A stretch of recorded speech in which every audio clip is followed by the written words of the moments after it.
Welcome back, everybody, to the Sabbath at Midnight with your host, me, Lionel Tavares, and co-host, Dominic Tavares.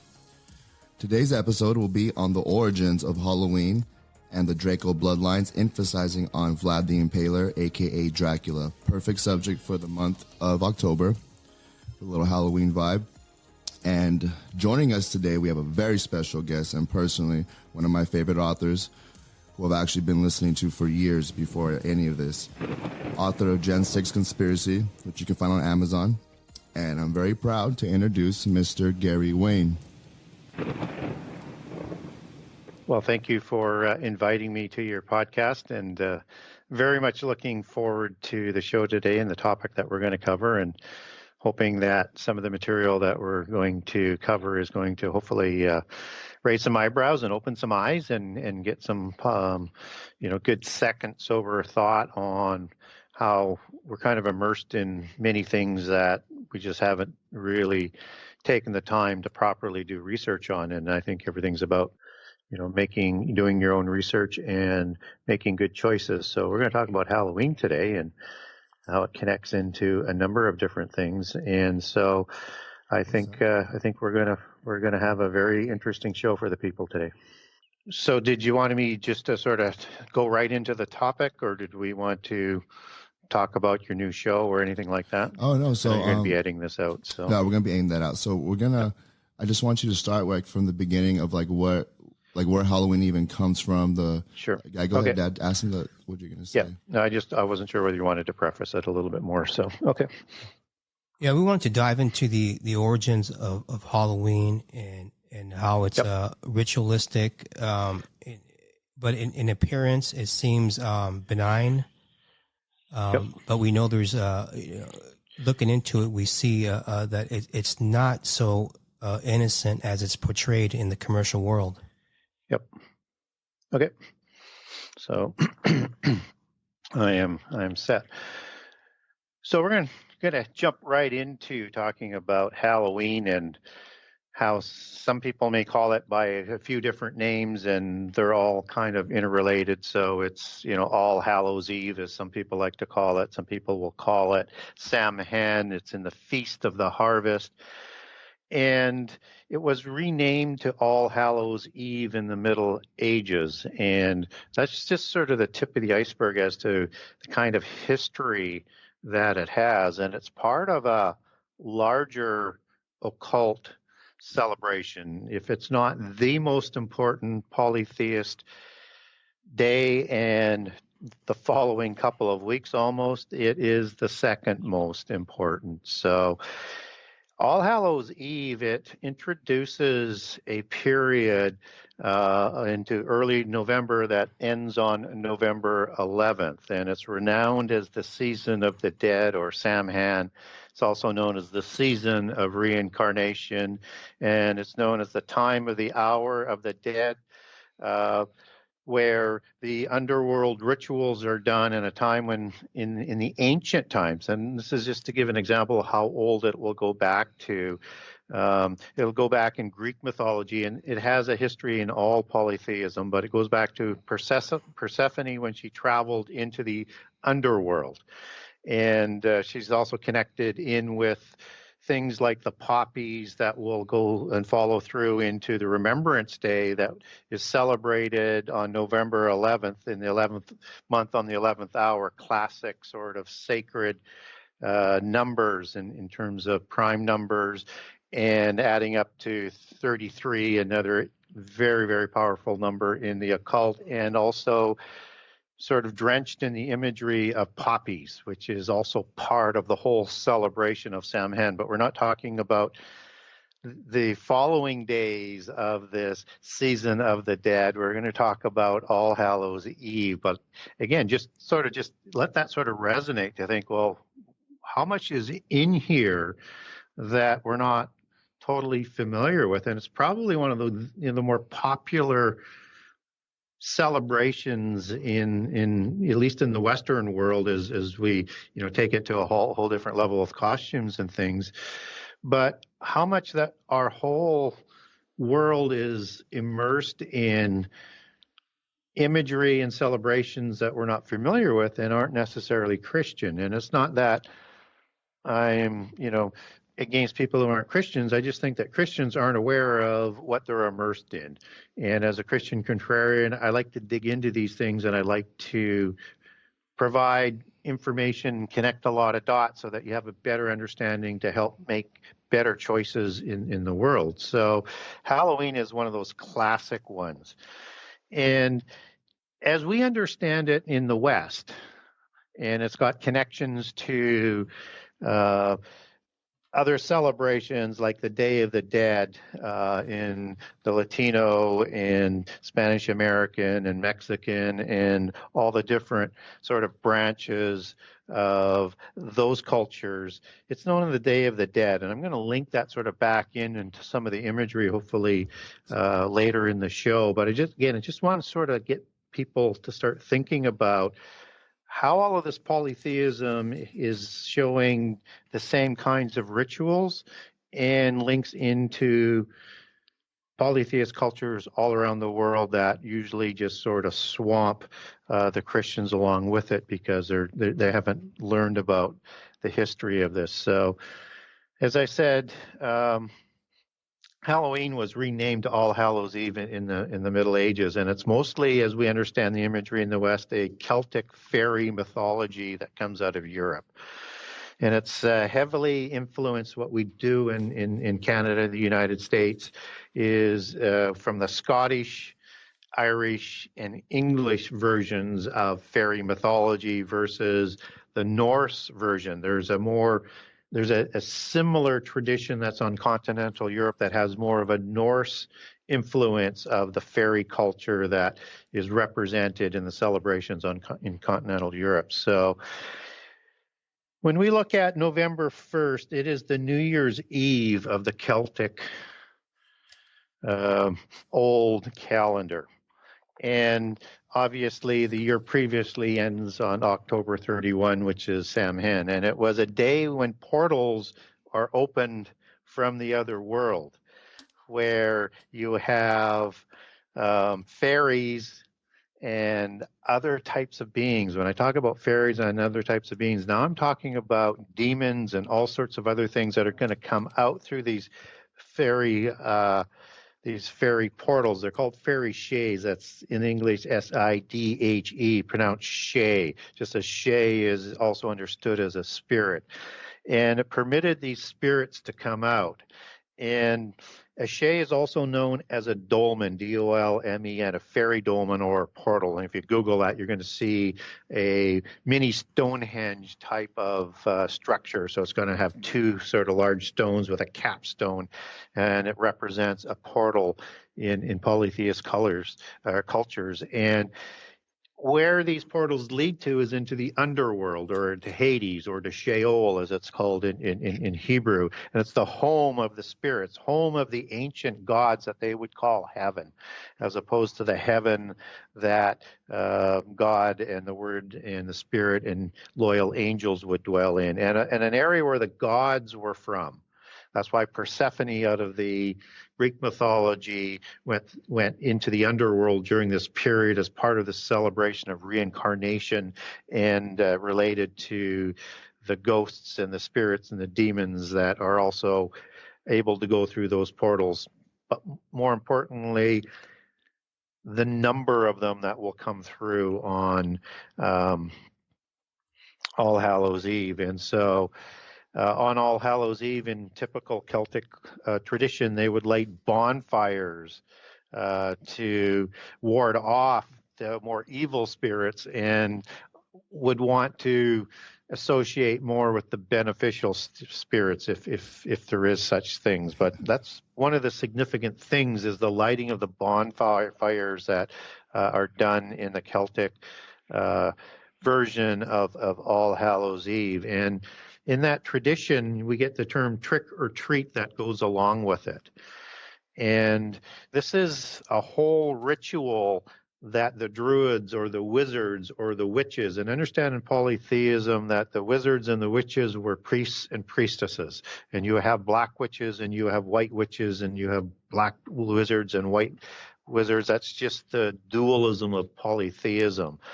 And that these Druid priests, they would go door to door on All Hallows Eve, knocking on the doors from the nobles to ask for a trick and a treat. And notably, they would ask for the treat first. And what the treat is that the nobles, who are a ruling class that go down through history as the royales, they actually have connections to these spirits that we're going to be talking about that are coming through the portals on All Hallows Eve. And the priest would ask for servants to sacrifice. And they were going to sacrifice servants, which are typically non-bloodline people of the royals and what we would call as humans, that they would use them for fat in their lanterns to ward off the more of the evil spirits, because all sorts of things are coming through these portals in that tradition.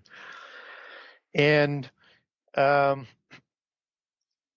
trick that they would have to perform, the servants, is that they would have to bob for apples in a cauldron to be freed. And they only had one try. And so you can imagine bobbing your head into boiling water and trying to get an apple out in one try. Or you're going to be used for they're going to take your blood out of you if you don't get that apple, and they're going to paint these 6-pointed stars in a circle to attract evil spirits, and generally to ward them off to people that they disagree with or have enemies with, and or have a grudge with that's come up over the years. And if the servants refused to do the trick of bobbing of the apple, then they would be immediately beheaded and burned, and their fat was used for lanterns as well. So this was a choice of sort of no-win, and it was up to the nobles to decide which of the lowly, mundane humans that they wanted to provide for these rituals that were going on in the night of sacrifices, the night of the demons coming through the portals. So I thought I maybe would let you in here in case you have some questions, because I covered a fair bit of material already, and we're just sort of setting the table for what's going on All Hallows Eve. Right, Gary. So to this day, is it true that Britain and the Church of Midnight still celebrate this Day of the Dead? Yeah, it's just part of the culture. So we understand that Christianity moved into England and Scotland and Ireland in sort of a progression of an extension out of the Roman Empire, but understand that these traditions were going on well into the ages of, let's say, King Arthur, for example. And when they were Christianized, it became sort of Celtic Christian as the branch or the format of Christianity, and within that, a lot of the polytheism sort of molded into various monastic orders and kind of went underground. So yes, it's still part of that celebration, but we see it, more in the, I wowould say, not an allegorical, but in that superficial level, kind of similar to how North Americans do it. So you're not certainly going to see public collecting of people for sacrifice. That certainly doesn't happen today, but it's still a very, very important holiday over there. Right, and it's now here from in North America since the turn of the 20th century. I guess it was introduced here by the migration of the Celts here to America. Oh, actually, North America.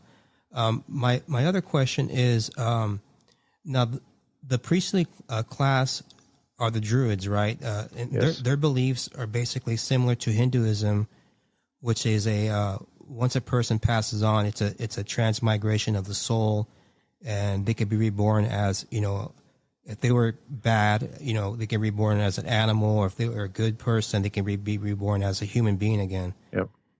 Yeah, there's a reincarnation aspect to it. And the Druids are considered in Gnosticism, which is sort of Western polytheism and kind of more Greek-based, but it's sort of the catch-all for Western polytheism. Also, New Age is a branch out of that, just as Theosophy was. This is an understanding that where you have in these mystical religions, Hindu, Greek, Egyptian, doesn't matter where you go around the world, it's the same pantheon, just different vernacular names to the gods. It's the same religion, just with different cultural and vernacular flavors to it. So they're going to have the same belief system as well and same kinds of rituals. So reincarnation is a ritual not for humans. It's a ritual for the royals. And for people who may not be familiar with when I talk about the royals, that's you can look at the word roy as being Old French and Latin for king, and al is a transliteration of el, which is Hebrew out of the Old Testament for an angel or a god. So they look at themselves as the kings of God. They look at themselves as the descendants of the giants, the Rephaim after the flood, and in their tradition, bloodline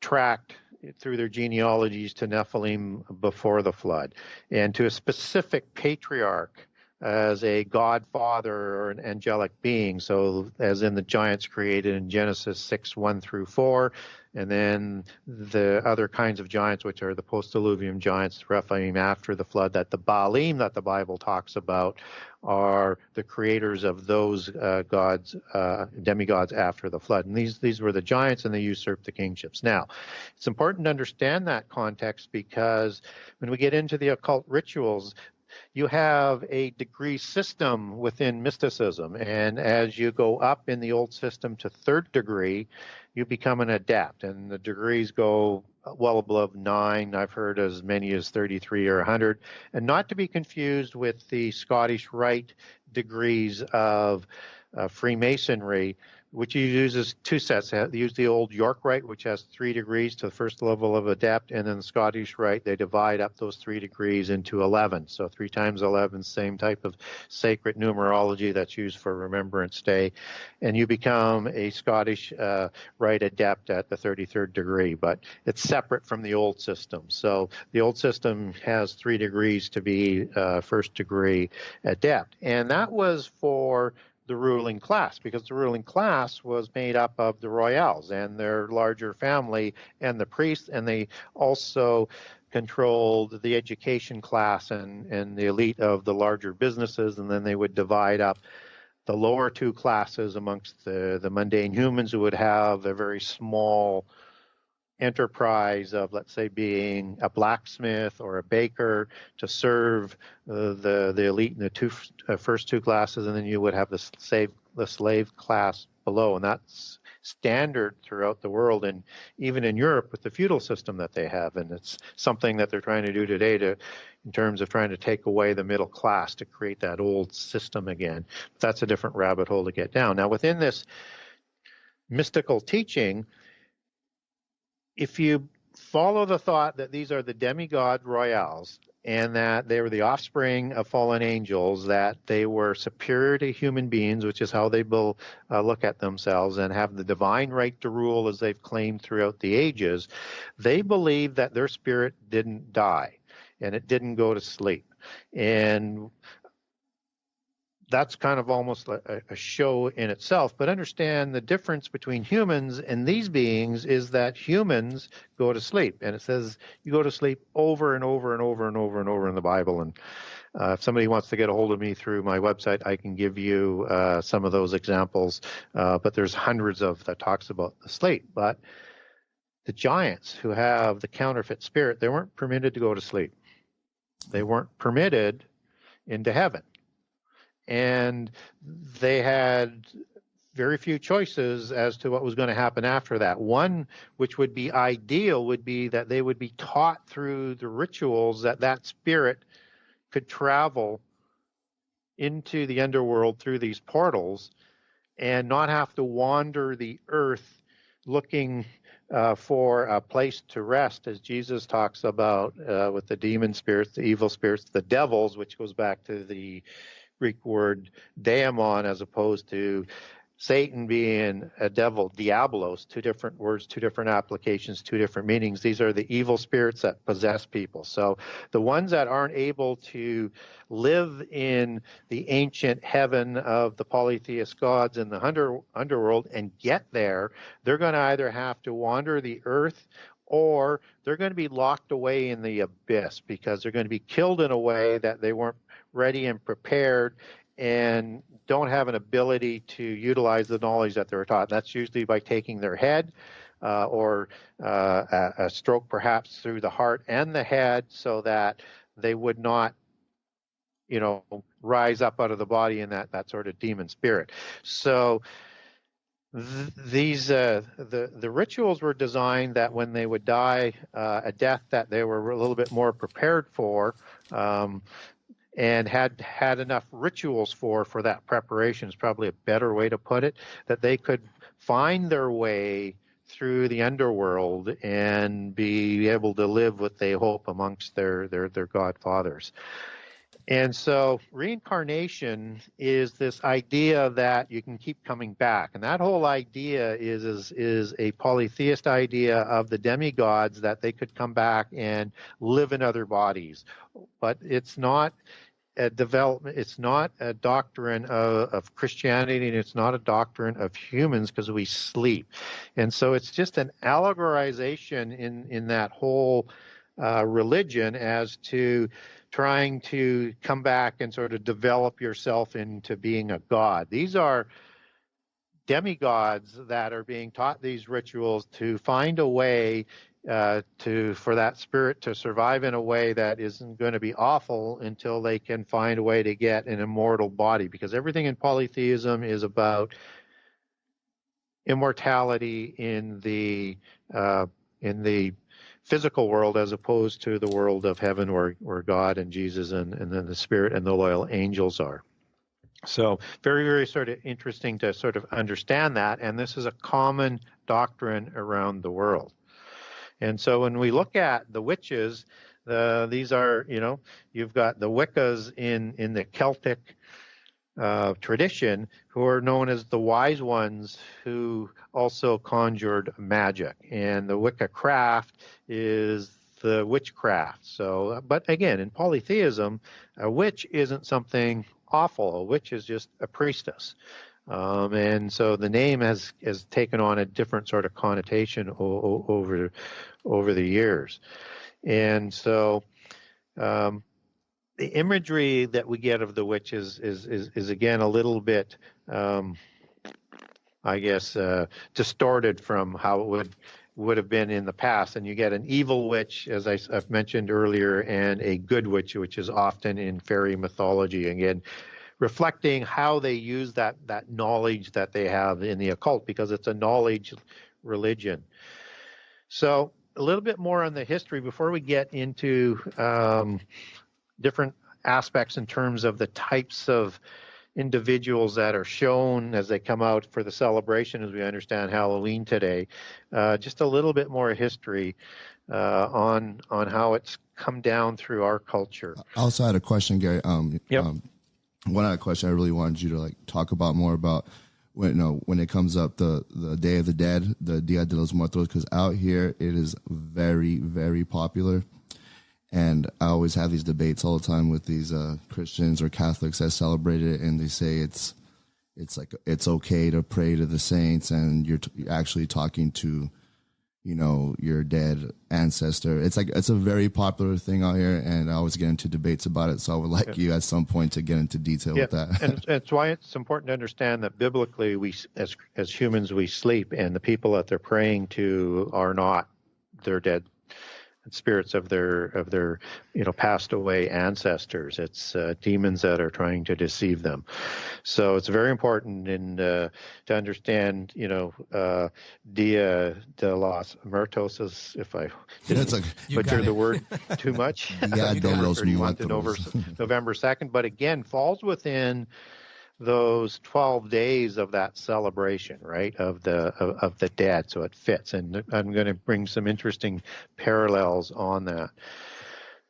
So when we look at how this has sort of kind of come down through our history, there's a date back in 43 AD where Rome and the polytheist Rome of that time starts to mesh a number of the festivals to match many of the countries that they have conquered. And so they're going to mesh their honoring of the spirits of the dead, which was originally in February and connected in the time of the celebrations of Lupercalis, which has, the werewolf connection, which we're going to talk a little bit about as well, that is connected into a lot of things that are represented in Halloween costumes and things. And so that was merged into the All Hallows Eve that was going on in many, many other countries.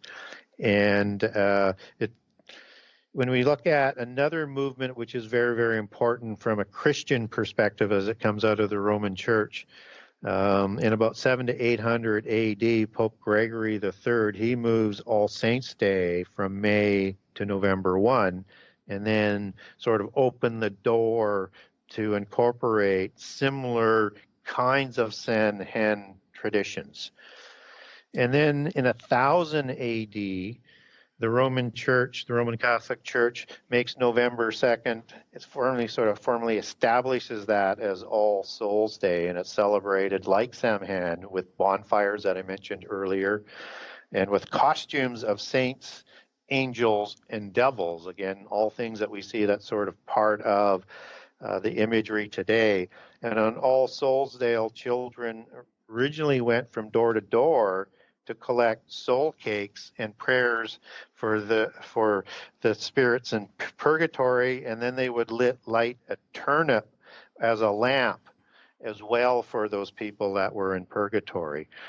And you can start to see, those types of traditions that we have, kids going door to door, shouting, trick or treat.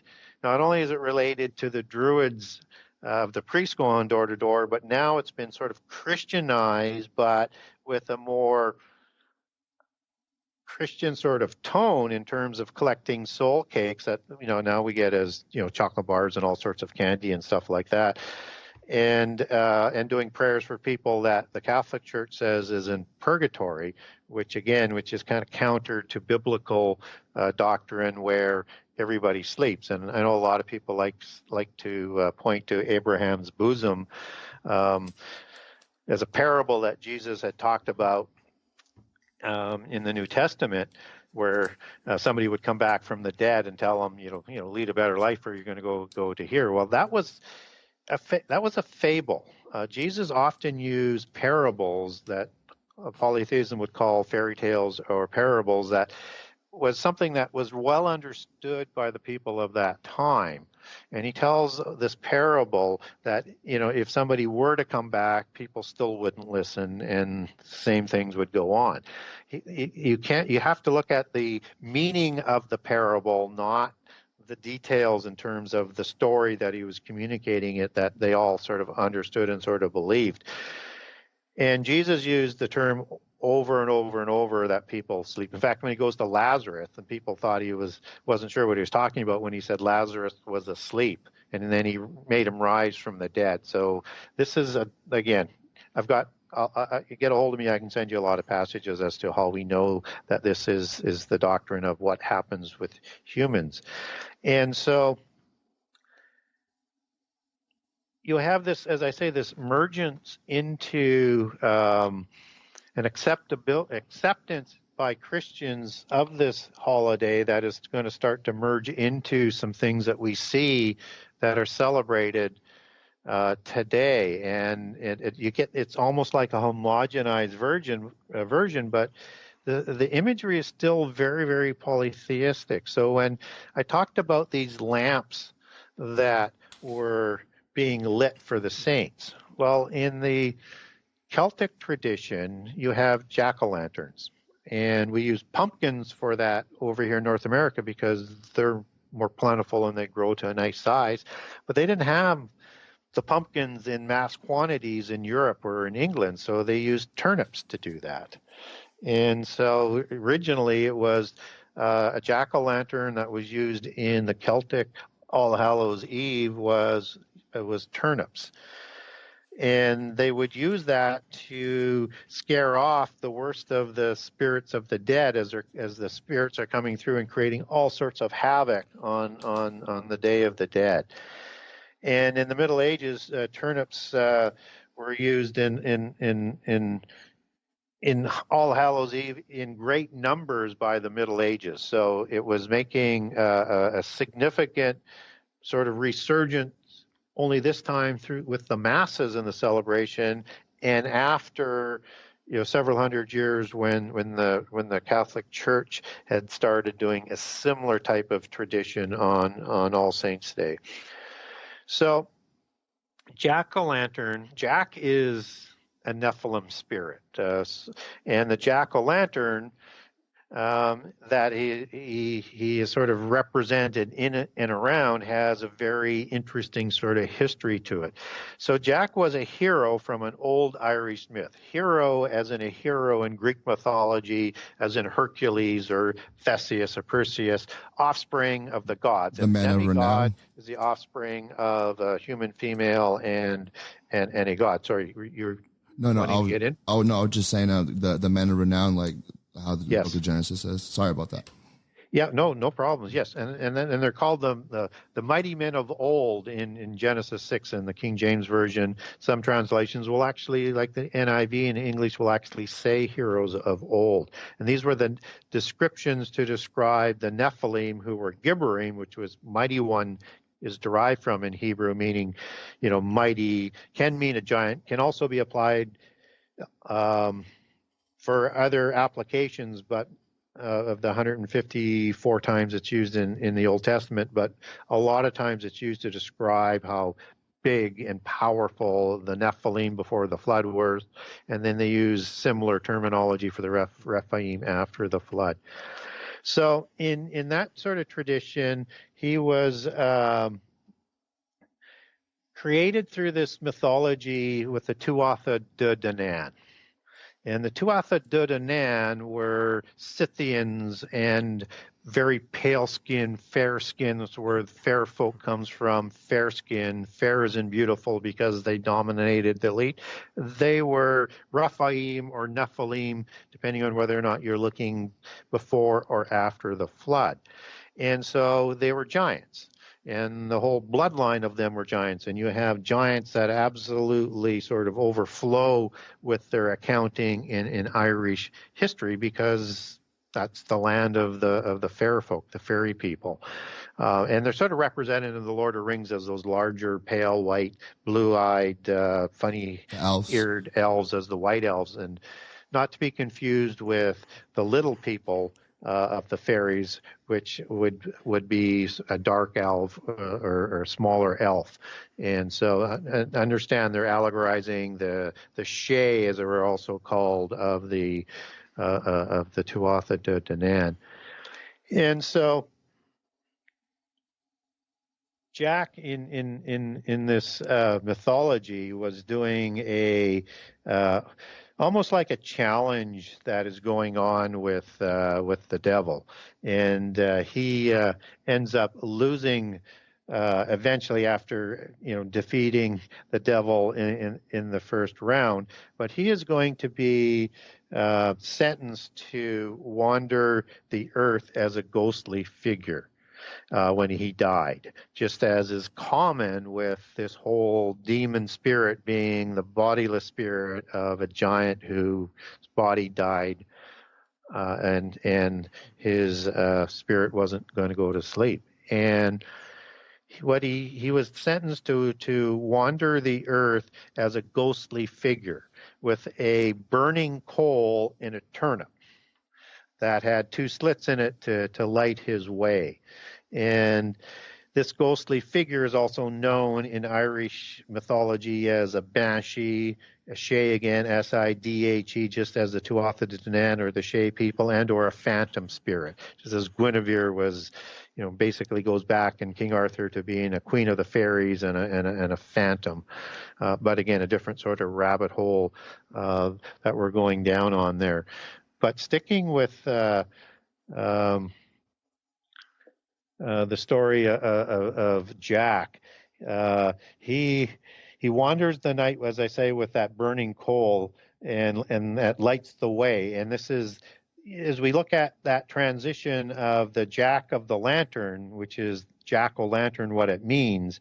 This is a giant story, and something that is directly connected as well into our modern understanding of Halloween through what happened with the turnips, and then how it transitioned into us using pumpkins over here for the same purpose. So Jack was a giant? Jack was a giant. Okay. Yes, he was a demigod giant in Ireland. And Gary, this is we're speaking of Jack of the Green.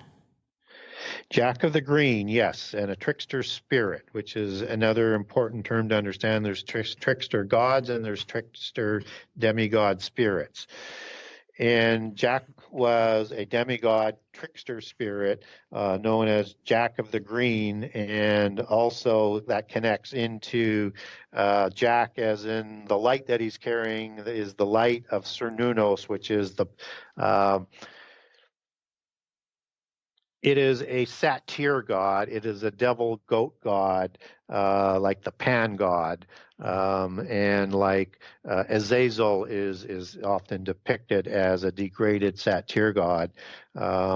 So there's direct connections back to the Green Man in this, as he's known Jack of the Green, and the Green Man is a symbol of rebirth, and in the spirit of the green. You have that spirit of rebirth, and that's that demon spirit. That's not reincarnation, because Jack isn't reincarnated into a higher level. He's wandering the earth as a spirit.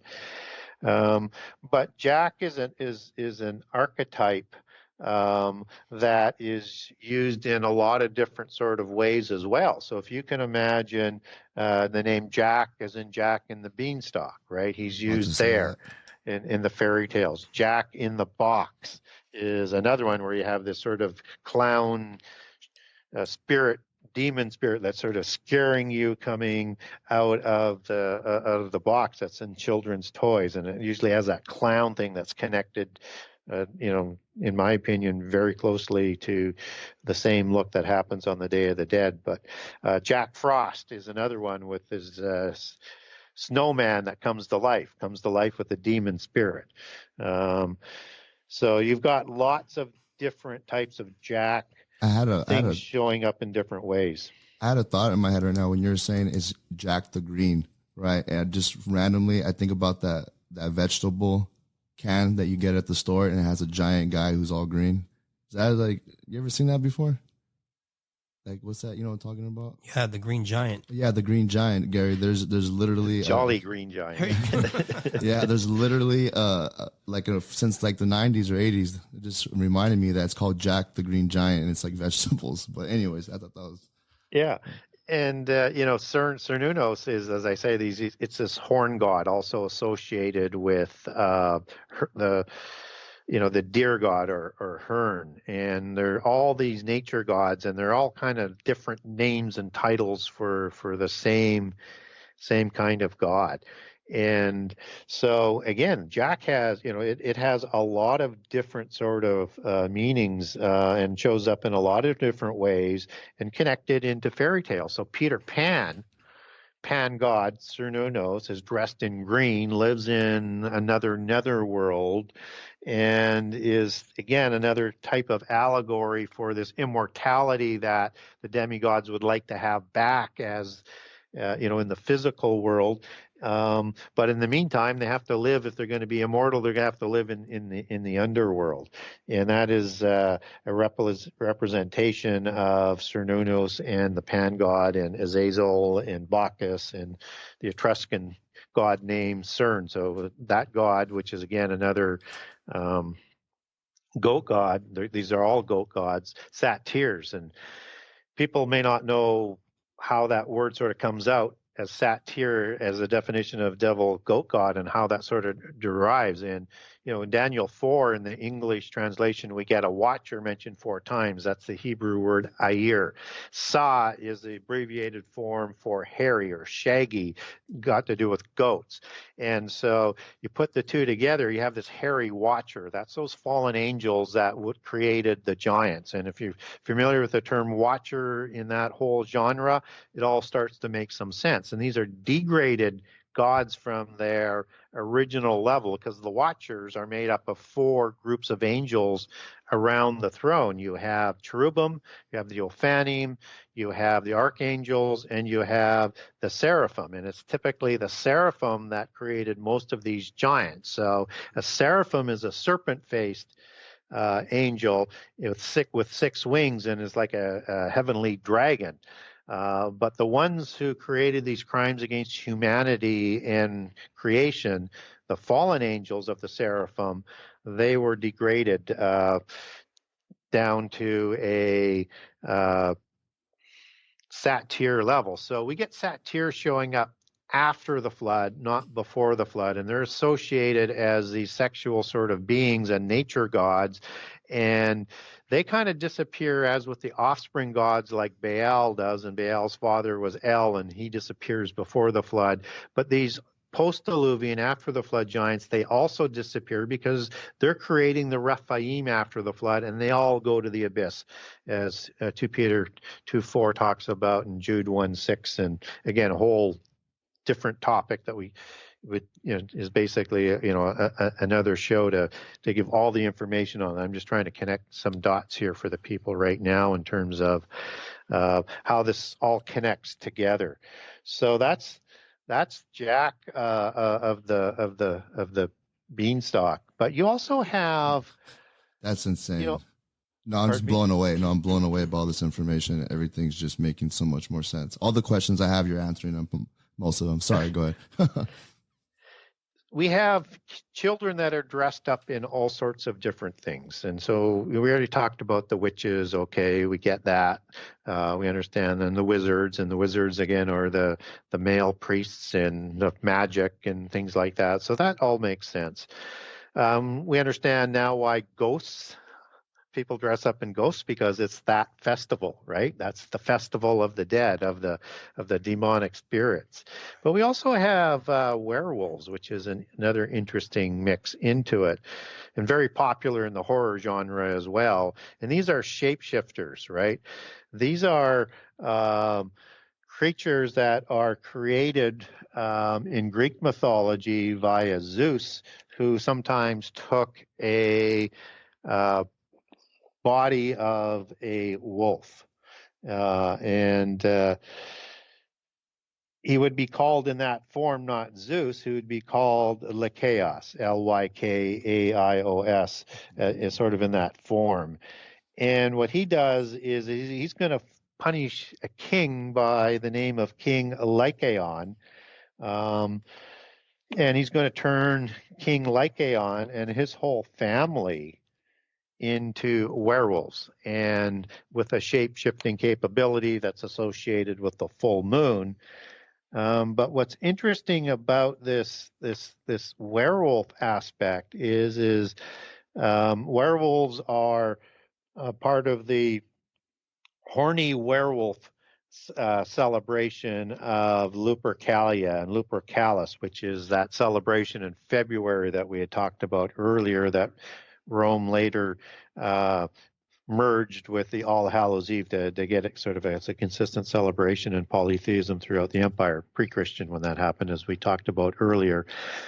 And you have an origin of this as well, connecting into Roman mythology with the she-wolf of Romulus and Remus.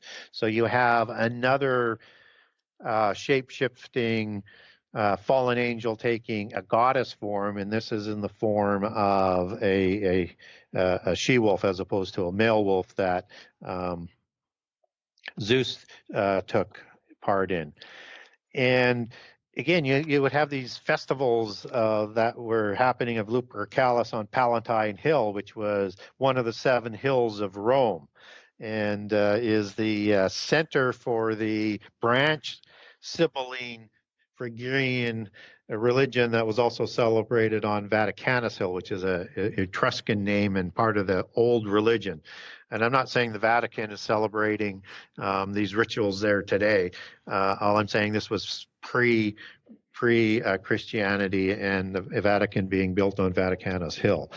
But you have this history of these werewolves that again goes back to the gods, their shape-shifting capability, that they can take other kinds of forms, and their offspring, as in King Lycaon, who is turned into this werewolf for getting on the wrong side of Zeus, and that and these ones have a shape-shifting capability, and werewolves are very much part of what we understand today as the Halloween tradition. And what's interesting about the werewolf is that they're part of that jack-o'-lantern understanding as well as a trickster spirit. So you have Jack as a trickster demonic spirit, but you have other ones, and werewolves are part of that. And like Loki, for example, is also part of that tradition as a giant. And Loki is a name that sort of shows up in Star Wars. Going down a different trail here, I'm going to try and get back out of this one. Yeah. Saying how I opened up the door, but that's Luke Skywalker is the name for that. Oh, that's right. So you have these shape-shifting capabilities, just as some people think the Nephilim had shape-shifting capabilities. So is this more like a genetic trait that they have? Because is it like part of their their biology? They have this ability to shape-shift? Because I hear stories from the Native American oral history that they have to. It's like a curse that they get, a pact with the demon, and then sometimes I hear it's like a virus or it seems to, in the tradition, is passed on from their angelic godfathers to the original Nephilim. Okay. Or other creatures that the gods would have made, like the elementals or the little people, right? And many of them also have shape-shifting capabilities. So it's kind of consistent within that was part of the original DNA and part of the original spirit as part of the gifts that they received, because you had spirit angels who took a body of their choosing, and we see them take human forms, let's say, in several times in the New Testament, but in particularly in the Sodom story, where Abraham doesn't even recognize them as angels, and they're eating and carrying on. So angels have the ability to interact in the physical world in a physical way when they take a physical form. And there's, again, several different accounts in the Bible where you're having these men, just as those two angels then went to Sodom, but they're recognized now as angels and they want to have sex with them. This is part of their ability to change from spirit into the physical world, and they would have their own DNA, and then that DNA, when they reproduce sexually, would be passed on. And they require a body or an oikaterion, which is a dwelling place for the spirit to interact physically. They can show up in spirit form, but not to interact physically in all the ways that the gods, the fallen angels, wanted to interact in the physical world that they ran and still actually do run. But so these are part of the trickster spirits, just as the leprechauns, for example, are part of the trickster spirits. So there's a different sort of branches into the trickster spirits that are there. There's also like the Wendigo is part of the First Nations, as part of that trickster spirit as well.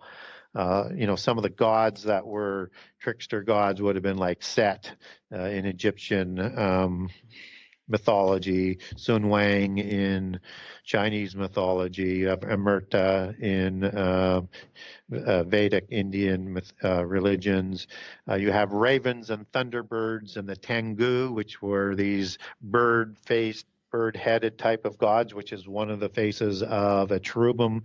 And cherubims would typically, when they took a form of their liking, because they have four faces, they would take one on the earth, just as you have the Anunnaki that are that are shown with wings that have an eagle or a raven's head and or a human's head. It's the same being. It's just got a different face on it. And so a lion would be another one, and a bull or an ox. So anytime you see sphinxes or cherubs around the ancient world, they're showing a different face of this, and one of the four faces of the cherubim.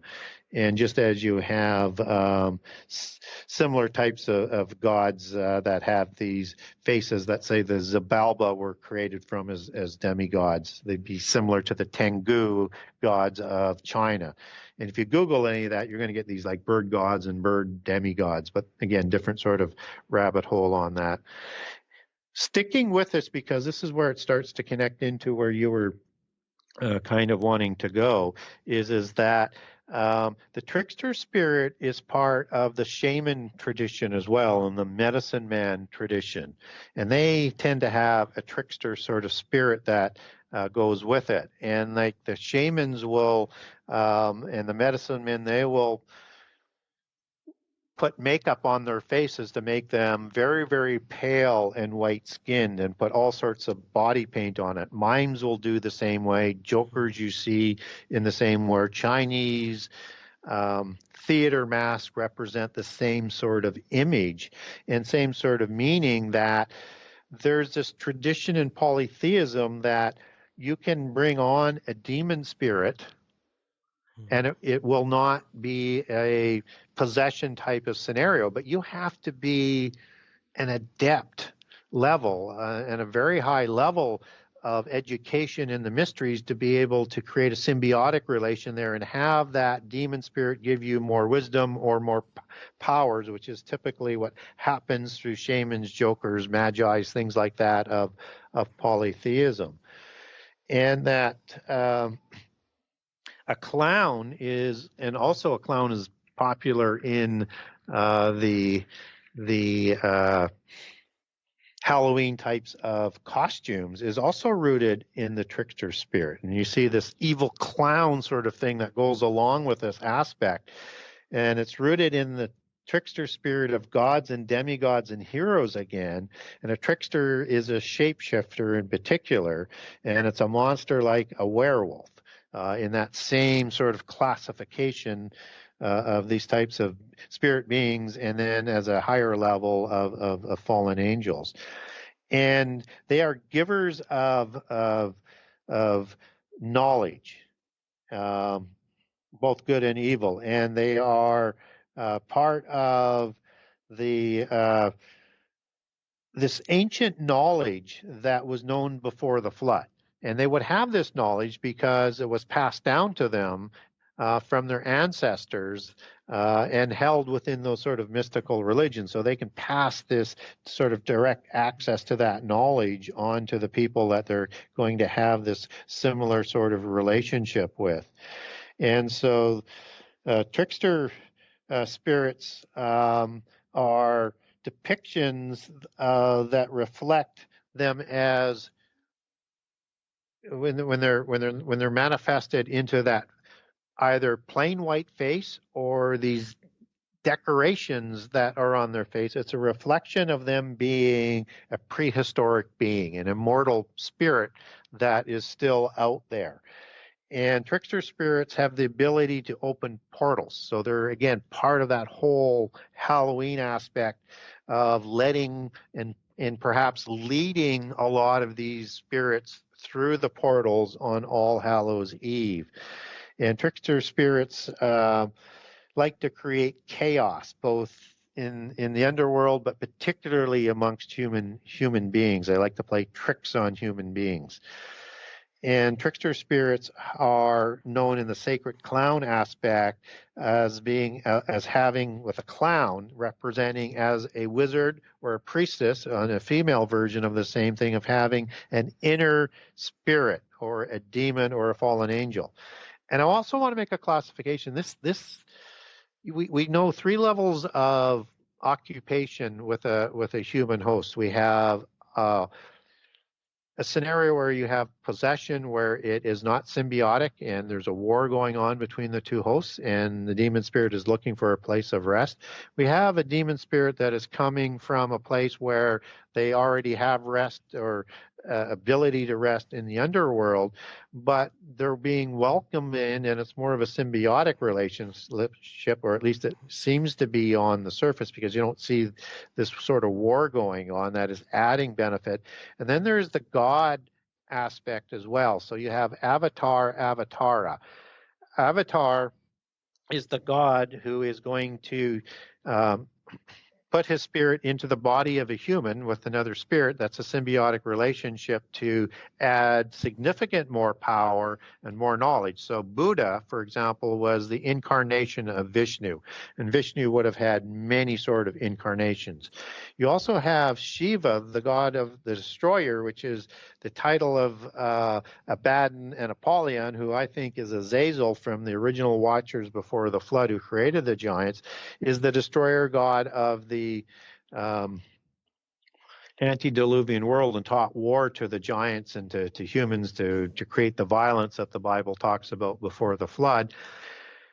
But when we look at Shiva, getting back there, Shiva also incarnated, and is that incarnation aspect that is going to be part of the false Messiah, and there will be many false antichrists in the end time.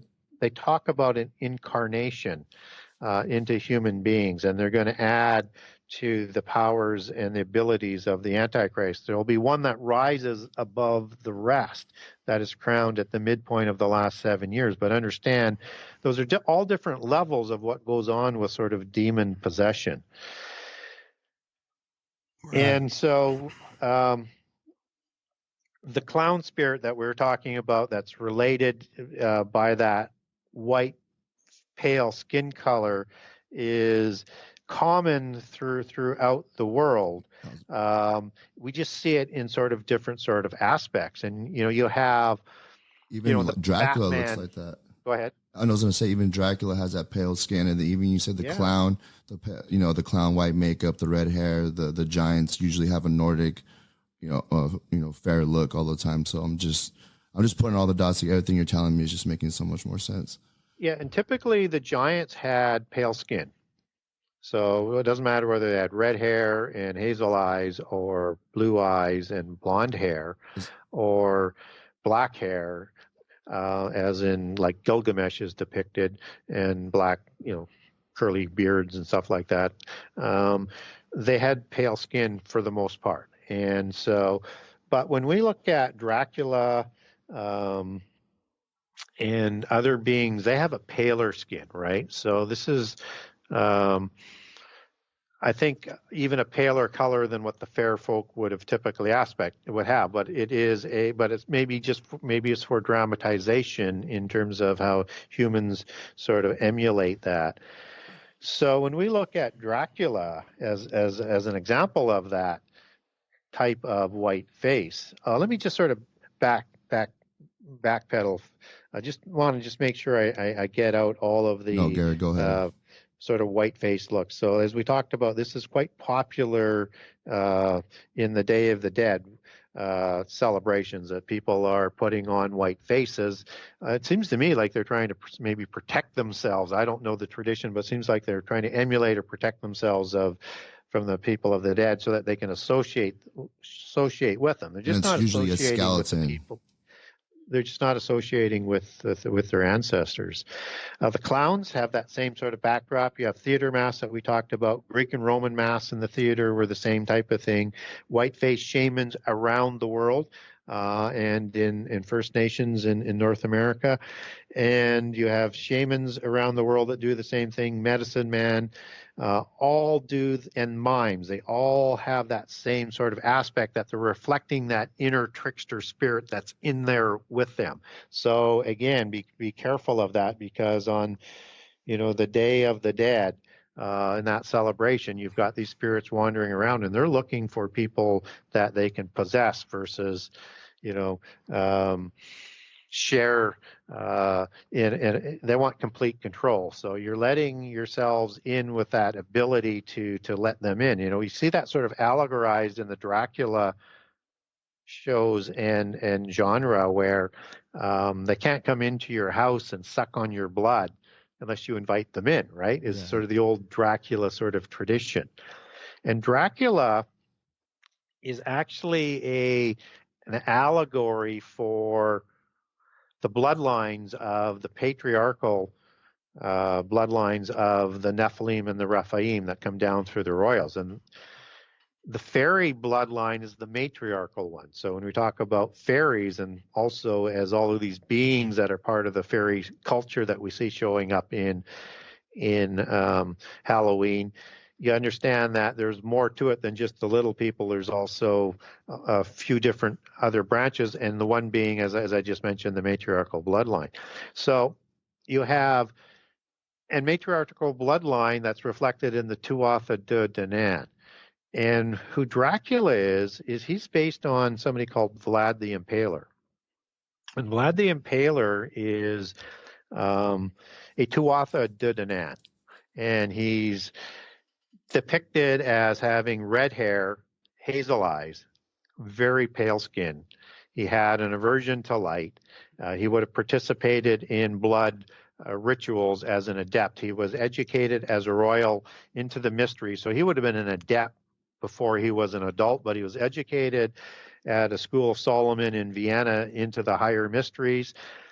He was a individual that has a name that goes back to the seraphim as part of the watchers that we talked about. So seraphim, as we talked about, were serpent-faced angels and 6 wings. So dragon is known and understood in antiquity as being the same kind of beings. And so the seraphim were known as, in Greek, as watchers, but in Greek it's not transliterated, it comes out of the word Greek drakonta, meaning to watch. And it's part of the etymology of the word dragon. And we know dragon as being, these sort of serpentine animals that are physical traits. And who knows, that may be a tradition of the Nakash, the serpent in Eden, as one of many different kinds of the Nakash. But from an angelic perspective, it would be a seraphim angel and a watcher who produced a Nephilim offspring both before and after the flood, and becomes these degraded ones who are fallen but who were not passionate before the flood. They would show up after the flood as degraded watchers, the Sair, the Satyr, the goat gods, because they've lost their status like Satan did, but they're going to continue to do that same kind of sexual activity and violate the laws against creation, and then they disappear because they go to the abyss as well. Back on Dracula, you have Dracula as being a descendant of these, and Dracul is the Romanian word for dragon, and the suffix "a" means son of a dragon.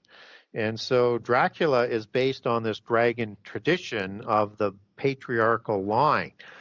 And the bloodline of Dracula will go back into Scythia from a branch of Hercules that they traced their genealogy back to, and that they take their genealogy from there back to a specific angel, and he's known as Tamiel, or it has 2 different names. It shows up in the book of Enoch of Kezidiah. And so that's the genealogy of Dracula. And the tradition of the Nephilim and the Rephaim and occult rituals at the adept and higher level is blood drinking rituals. And before the flood, and as the book of Enoch talks about, the Nephilim consumed significant amount of blood.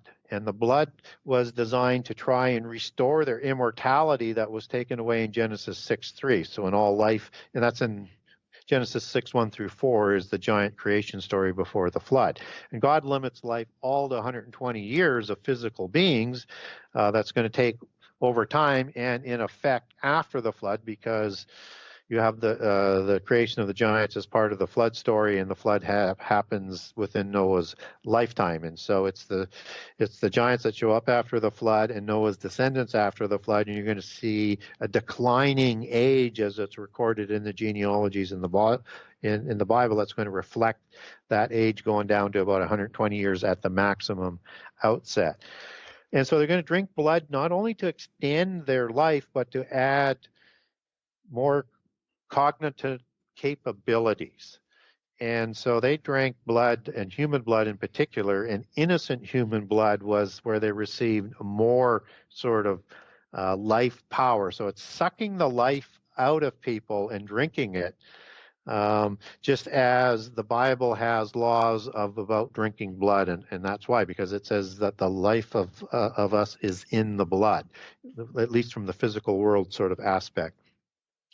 And so they would bite the neck. Dracula would bite the neck with these cobra-like fangs. Again, serpentine look, and you see the cobra imagery around gods and kings, both in Egypt and in India, and just more of a generic type of snake-like imagery around all of the gods and all of the ancient kings, who were all called serpents and dragons in the ancient traditions, that are reflected in this Nephilim type of being. And he's part of the undead. And he's got that white look that people like to emulate on, that very pale white look. And he only gains in this mythology immortality by drinking the blood. And he is by trait, and his species of vampires or werewolves, they're the enemies of humankind. Did he also, I read about that he would dress up kind of like a dragon too in his armor when you go to war. Yeah, he would have these, as did the tradition that his bloodline comes out of with the Sarmatians, which were known as the dragon or the serpent people. And it's part of the Scythian tribes. There's Sarmatians and Cimmerians and several other ones, all originating out of Scythia. And the Sarmatians, though, in particularly, they would have this armor that had sort of layered smaller pieces that looked like scales. And then with the metal, that would, when it oxidized, it would start to turn green. So it would have this sort of green dragon serpentine look to their body armor. That's very interesting. And so with all this drug, blood drinking, getting the life force from the humans, and also he's obviously has the genetics of a Nephilim. So I'm assuming he had supernatural strength, like obviously a lot stronger than the average human, faster, et cetera, correct? Or yeah, and shape-shifting capabilities. yeah. I'm just so I want to know like how much of this, what you see on TV is true, with the sunlight, and also you said earlier that, I believe you said, if I'm correct, that to keep a giant down and dead, you would have to cut the head off or stake him in the heart. It has any relation to killing Dracula in the movies, where they always got to go for the heart or basically chop their head off? Yeah, it does. It's the only way to make sure that body can't be repaired. That's super regenerative abilities, correct? Yes, and we get that sort of understanding, again, biblically, that you have certain kings, and both in the time of Joshua, you get some kings where their heads are going to be taken. But in particularly, it's the Goliath story that's the most famous. So when David selected 5 shiny stones, he was thinking he's going to have to kill 5 giant kings of the Philistine Pentapolis. Yes.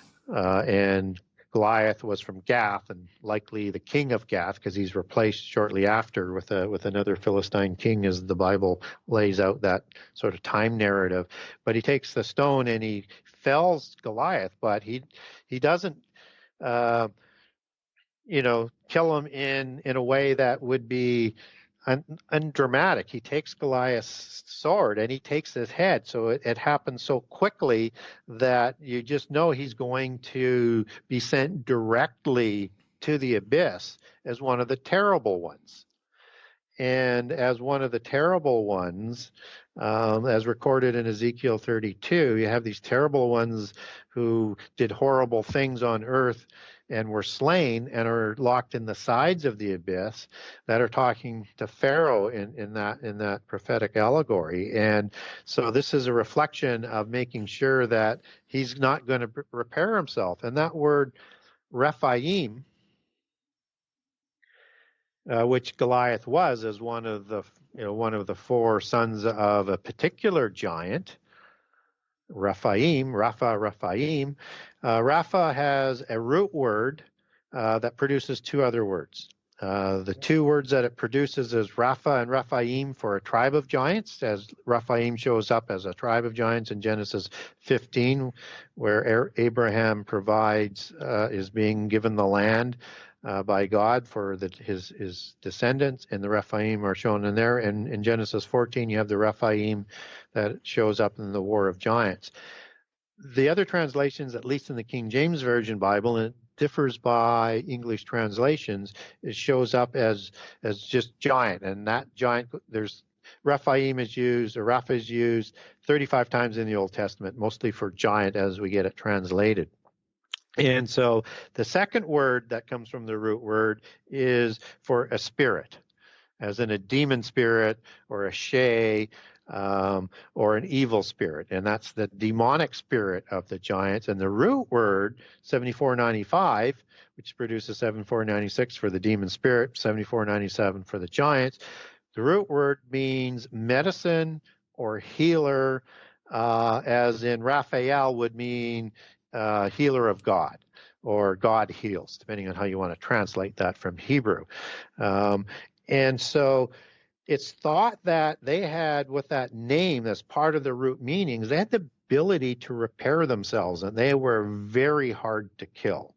And so whether or not that was done in a sarcophagi or a coffin, as it's allegorized with Dracula going into a coffin every night, or it was a natural part of their DNA, it's not clear. But it is clear that you had to take sort of specific actions to ensure that that body wasn't going to rise.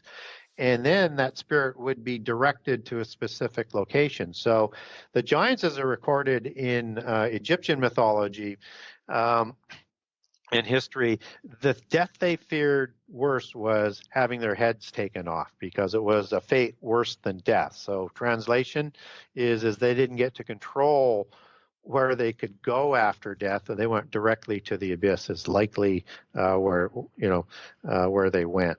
Just of all curiosity, what options did they have besides the abyss? Well, as I said, depending on how they died, and whether or not they were fully prepared. If they were fully prepared through the rituals, through their mystical religions, as high-level adepts, they could find their way into the underworld where they believed that their gods still reign. Oh, okay. And other beings that would have been created by the fallen angels, like the elementals, the three groups of little people, and then a larger one that's called salamander, but they dwell in the same location and come through the portals as well. And if they weren't prepared well enough with those rituals, then they would wander their earth and would always be seeking a place of rest, which was typically the only way they could do that was in a possession of an animal or a human. Yeah, I believe I read something like that in the Book of Enoch. They said that the demons are the disembodied spirits of the Nephilim, and they're cursed to wander the earth. Yes. Oh, so go ahead, Dad. Do you have any questions? This, Gary, this goes back all the way to the dynastic Egyptians, the dragon fraternity regarding Dracula. Oh, yeah. Because again, I mean, whether it's before the flood or after the flood, the whole tradition is, run by the bloodlines of the giants, right? And as being the offspring of the gods. So it goes back into complete prehistory of every culture around the world. Right. And the Sarmatians, from what I understand, they are a cousin of the Scythians by way of interbreeding with the Amazonians. Yeah, Amazonians are another branch of them as well. Yeah. Yeah. And I see that this cult of Vlad the Upier, this was a drinking the blood of the Starfire cult. Yes. So an Upier is a night witch that drinks blood, and there's a female tradition that goes back to Lilith, Right. and then an Upier as a male night witch.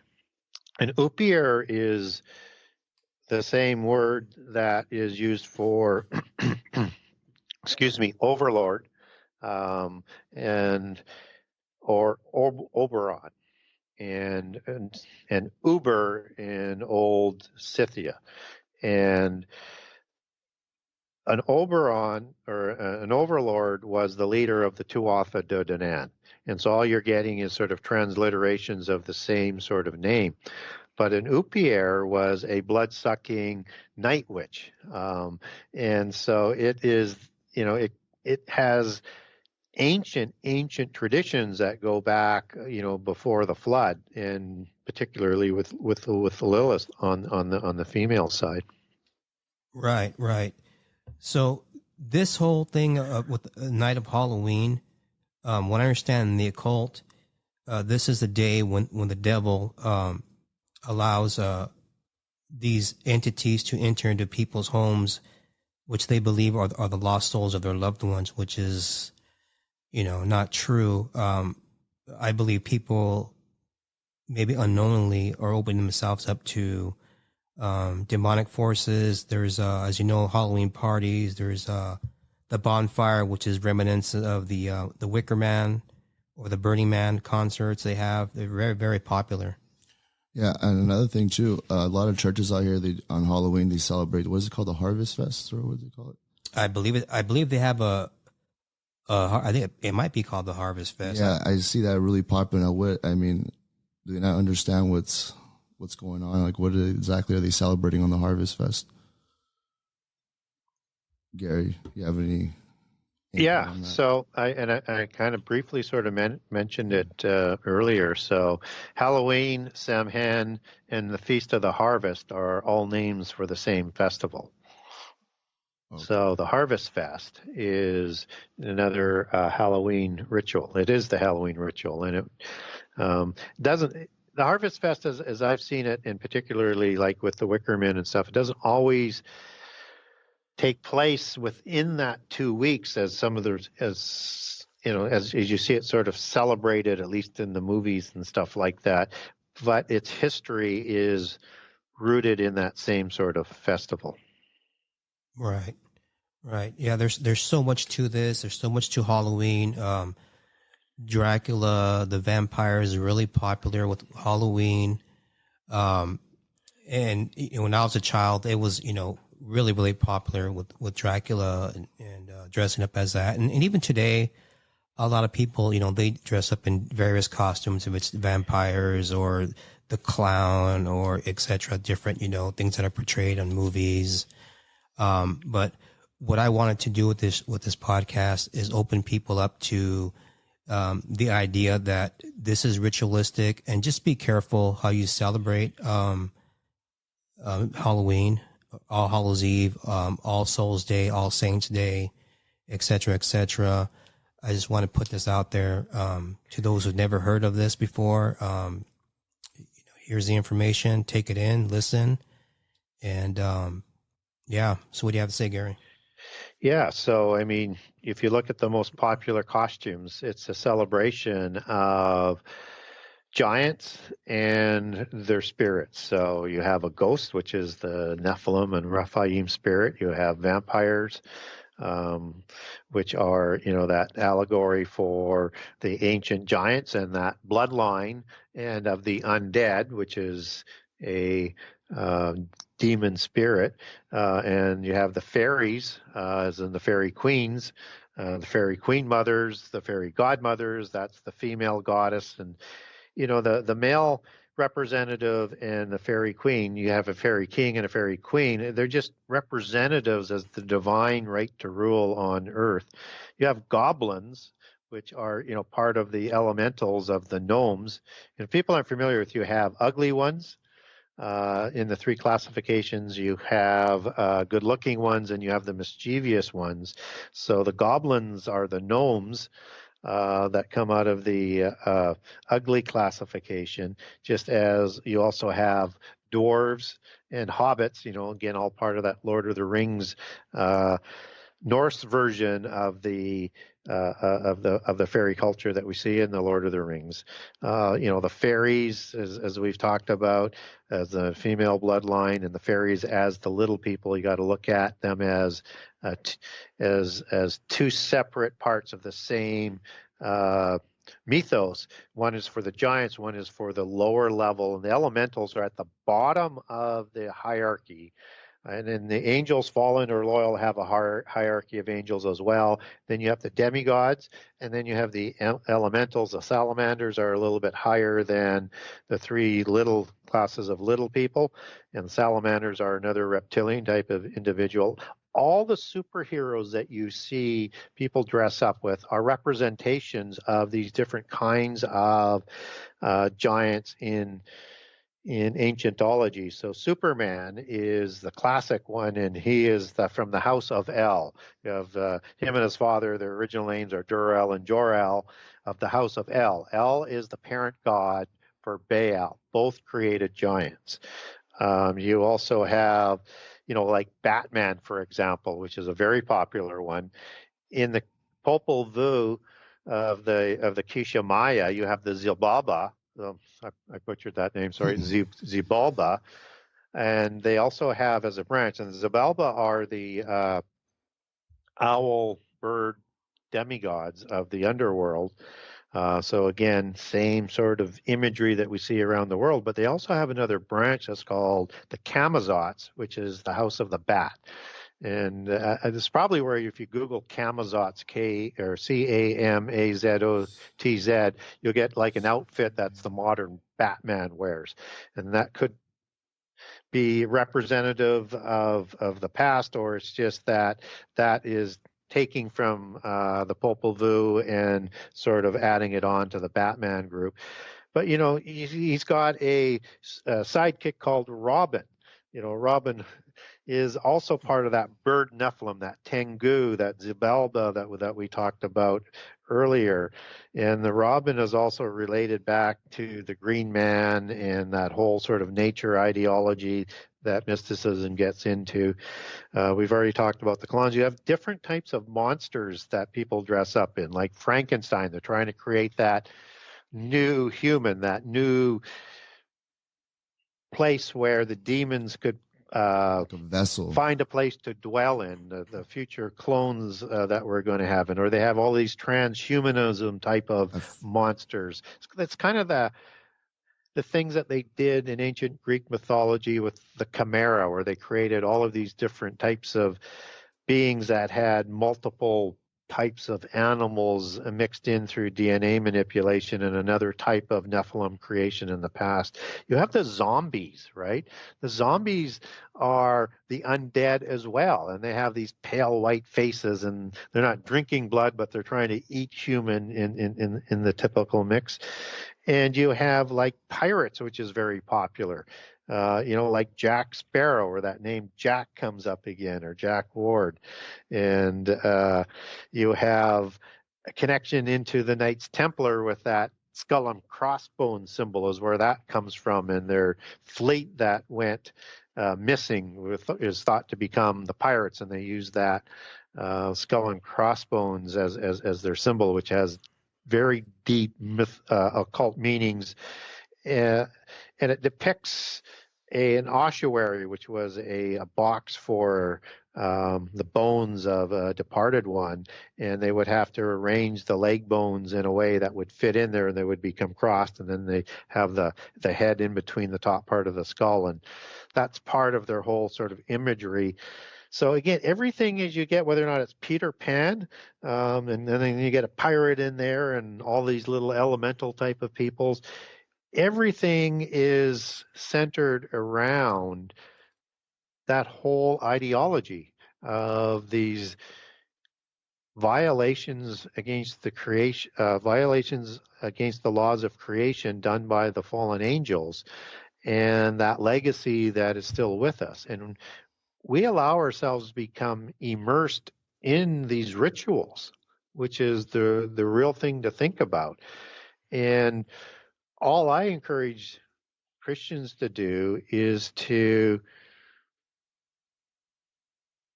dig into the true meanings and say, what part, if any, do I want to participate in this?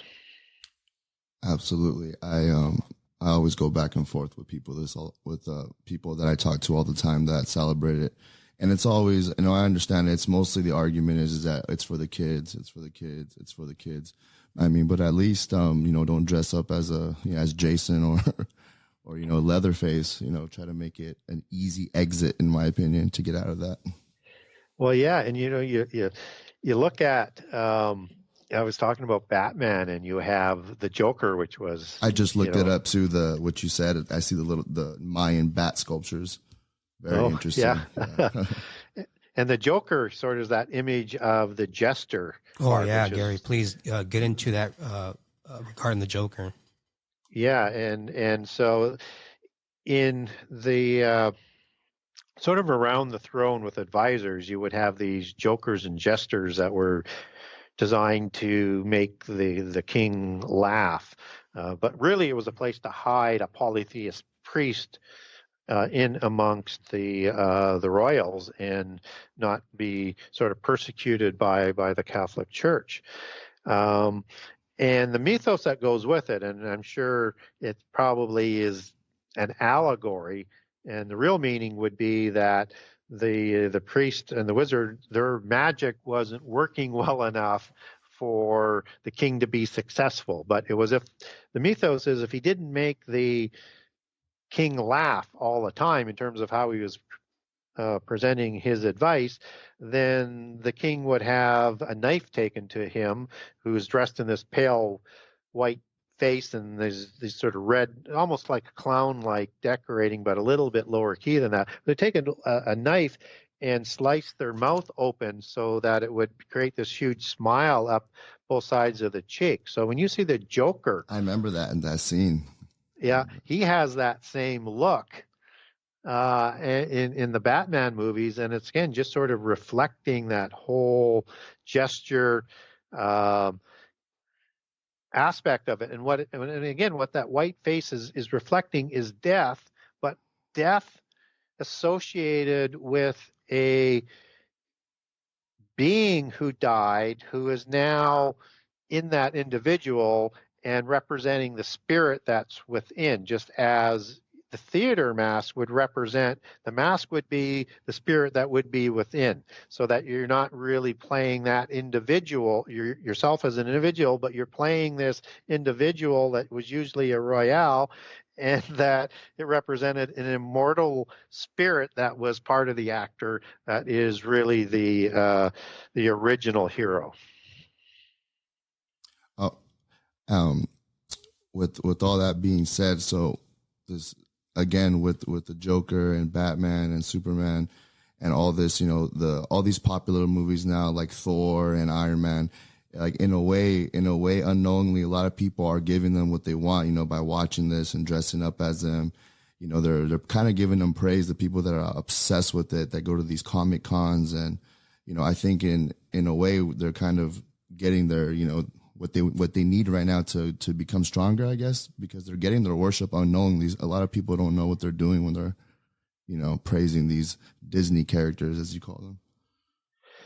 Yeah, I mean, they were part of the whole, and they all had a specific role to play. So, like when you look at, let's say, the dwarves, which is part of the ugly elementals,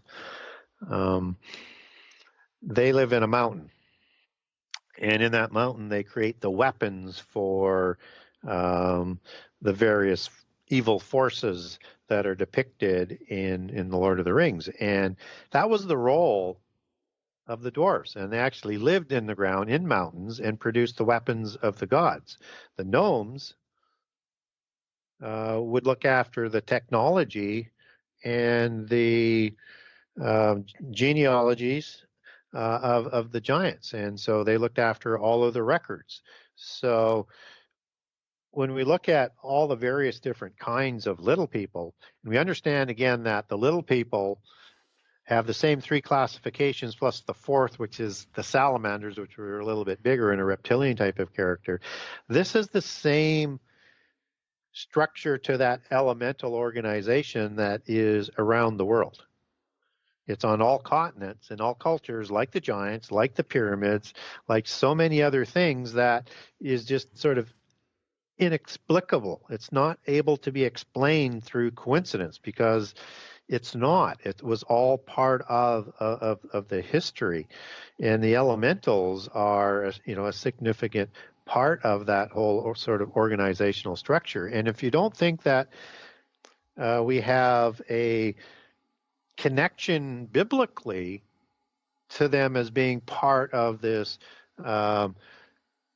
organizational structure, understand that they're known, at least in the King James Version Bible, and as elementals or as rudiments, and depending on which translation that you're looking at. And they're in passages not only as sort of the fundamental parts, where you get the same terminology that's used for the makeup of the physical world in the New Testament, but also for the governing sort of class.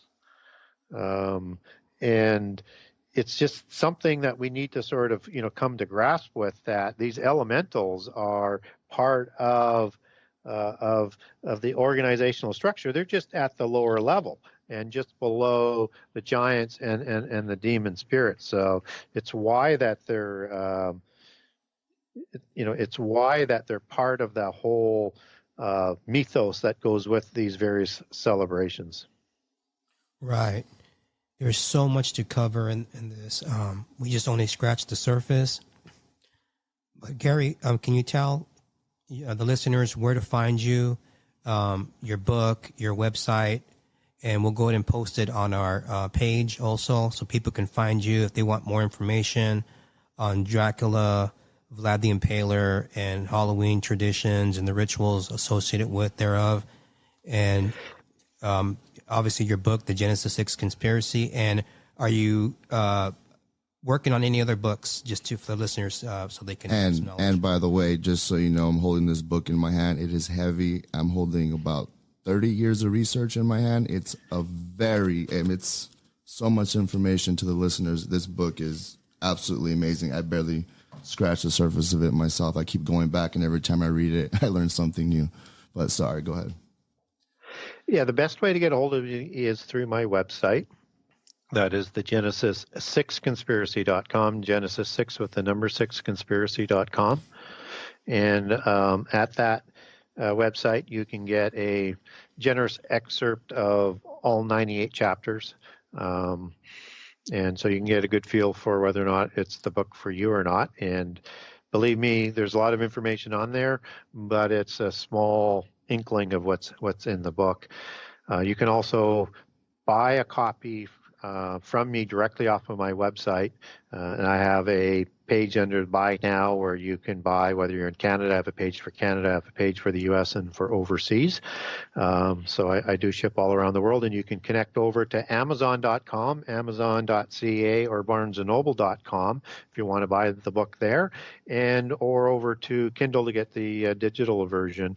I also have a contact the author button that is on there. So if you want to ask me a question or get a little bit information, I have documents on a lot of the things that I talk about. So just name it by document. If I've got it in document form, I will send it to you. If I don't, I'll give you some information that I have in notes, and just sort of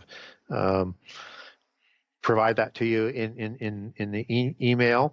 It may take me 3 weeks or so to get back to you because of the backlog of emails, but I will get back to you if you get a hold of me. You can also get a hold of me on my timeline under Gary Wayne on Facebook or through Messenger. So those are the best ways to get a hold of me. And yes, I do have a sequel to the Genesis 6 Conspiracy, how secret societies and the descendants of giants plan to enslave humankind. and I'm just going through now the sort of the editing of the 84 chapters that are in it versus the 98 chapters that are in the first book. So I'm trying to deliver on the promise to not quite have it as large. I like it. I like it. Just a little smaller, right? I don't have to get so many books. It's got significant information in it again, and I never said I would write. I never said I wanted to write a sequel because I didn't want to be redundant. But what I learned through people contacting me is they want so much more information than what I put in the first book. So I go deeper and provide a lot more new and additional information so that the books will work hand in hand, but you can read them individually as well. And I'm hoping to have that out for late this year or early next year. Right. And for our listeners out there, I have the book. I've had it for well over a year. I'm still going through it. I'm still learning new things from it. If you love to read the Hebrew book, the Holy Bible, you want to know more about antiquities, if you want to connect the Old Testament to the New Testament, in my opinion, in order to understand the Old Testament, you have to understand prehistory. Get this book. I'm serious. It's just outstanding. The research is into it, has gone into it, the citations in it. It's just a fantastic book. Thank you, Gary. We'd love to have you on again in the future, if that's possible. Absolutely. Just a matter of setting a date and a topic, and would love to come back. Would love to get to more detail about the whole draconian bloodline, maybe going to like Atlantis and stuff like that. But that would be fun another time. That would make a good show because given the time, we can put a lot more meat on the skeleton that we laid out today. Absolutely. So I'm just gonna exit out right here. If you don't mind, Gary, can you stay on a little bit so we can talk to you after? Sure. Okay. All right, everybody. Thank you for listening to episode 1 with my co-host, Dominic, and with our very special guest, Gary Wayne. I hope you enjoyed it. Stay tuned, and it will be on Apple and Spotify tonight. Thank you, everybody, and God bless.